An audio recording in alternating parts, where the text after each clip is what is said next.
Happy Labor Day weekend. It is upon us, the unofficial end to the summer.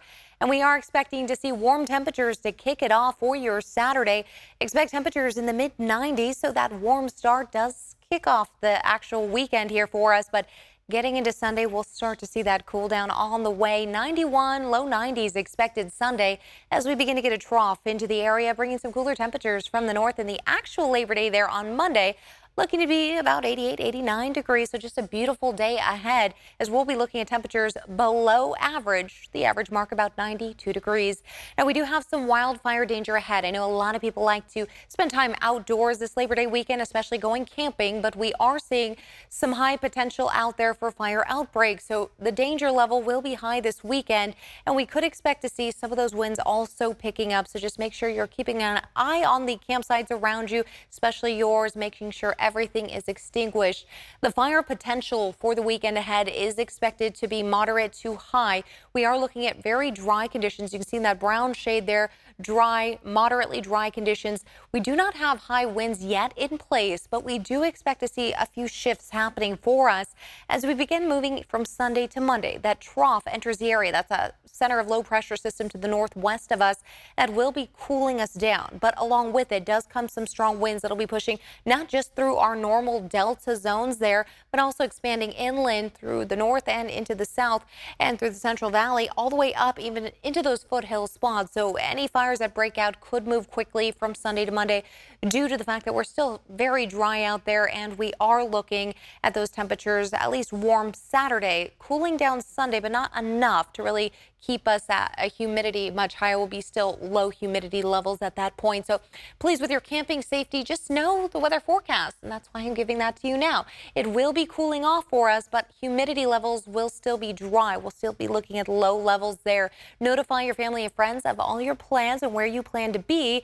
Make sure to have an evacuation route and anywhere you may find shelter in case something does break out in the woods or any camping spots you're at. Know a way to get out of that area, whether it's north, south, east, west, whatever it may be.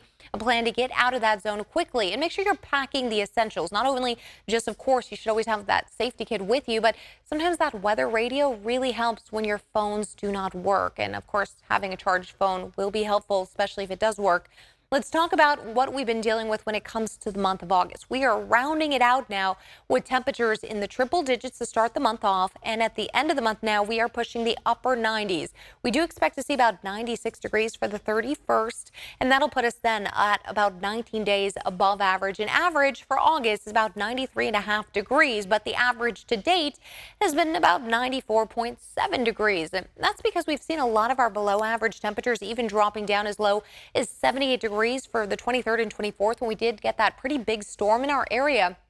Now, a lot of the above average days there have been triple digits for a period of time. Take a look at the first of the month all the way until that following week. We were almost at triple digits every day, not just 100, but pushing that 104 and that 105 mark. It was only that Monday we hit 98, but of course, you're still feeling the heat. I'm sure that 98 felt pretty good as we were dealing with that stretch of 105s. Now, the warm start to the weekend will be met with that cooler temperature there on Sunday. And as that trough arrives, we are expecting to see the winds again picking up not just through the Delta, but even into the foothill spots. And the gusts could get as high as about 15 to 20 miles per hour. So please be safe, especially if you're grilling outside. Know the time of day. We usually see the winds begin picking up for us by the afternoon, evening hours. Make sure you're at least away from any kind of wood fencing or any wood furniture, away from the house quite a bit. Make sure you're just staying safe. Extinguishers next year always pretty good too to have handy. Now we'll see on Monday also with cooler temperatures in the upper 80s, and then another big heat up. Yeah, another big one on our way with 100-degree temperatures expected next week. So although we're starting off September and a lot of people want to equate that with fall, we're still technically in the summer months. High pressure system in place for the western U.S. But as we kept talking about that trough entering the area, here's what I'm talking about here. It's that low pressure system. The trough here is that little dip you see in the jet stream. That's going to continue shoving its way into the Pacific Northwest as we start moving from Saturday into Sunday, bringing in cooler air from the north, areas near Alaska, that much cooler air entering our area. And although we're still going to be pushing almost 90 degrees, 88 to 90, At least it's much cooler than near triple digits, so at least we get some relief by as much as 10 degrees. Now, we're looking at clear skies when it comes to cloud coverage, but we have been dealing with some hazy conditions. Now, any of those wildfire smoke areas that we have been seeing across our region for the last few months, they're still burning, luckily not out of control, but the haze from them have been sitting in place, and the high pressure overhead is just kind of keeping it in place. We're not getting enough vertical mixing in the atmosphere, any kind of big, strong storms pushing through that really lift the pollutants up. So some of the air quality you may be seeing out there in the hazy skies are giving us a moderate air quality. Unhealthy for sensitive group air quality is still out there, but only affects some people. Now, as we take a look here at our 500 millibar chart, you see that dip, that trough in the jet stream pushing down into areas of Northern California, the northwest portion of the state here. That is where we see some of the cooler temperatures. But of course, into Sacramento, we'll take the 5 to 10 degrees cooler, but we will be feeling that bit of a cool down Sunday to Monday. Before this happens, a massive ridge begins to build all the way up into Canada, and we start to see the heat up beginning. Temperatures up north, we'll start to see them increasing again by as much as 10 degrees. A little further south, they're looking at hot temperatures, even pushing upper 90s, triple digits. Moving into Wednesday and Thursday, we ourselves expect to be right around 100 degrees to maybe 105. But by the following Saturday, take a look. Another little dip starts heading our way, and that could mean we're getting cooler air as well for that following weekend. So we're hoping that's true. A lot of you want to cool off in the rivers, the creeks, the streams. Well, they are pretty warm, some of them at this time, but we are looking at a pretty strong current still for some areas, especially below Folsom. We're seeing some of those cubic feet per second, still pushing 5 to 10,000 cubic feet per second. So some of the currents still moving pretty quickly. Please be safe in those rivers.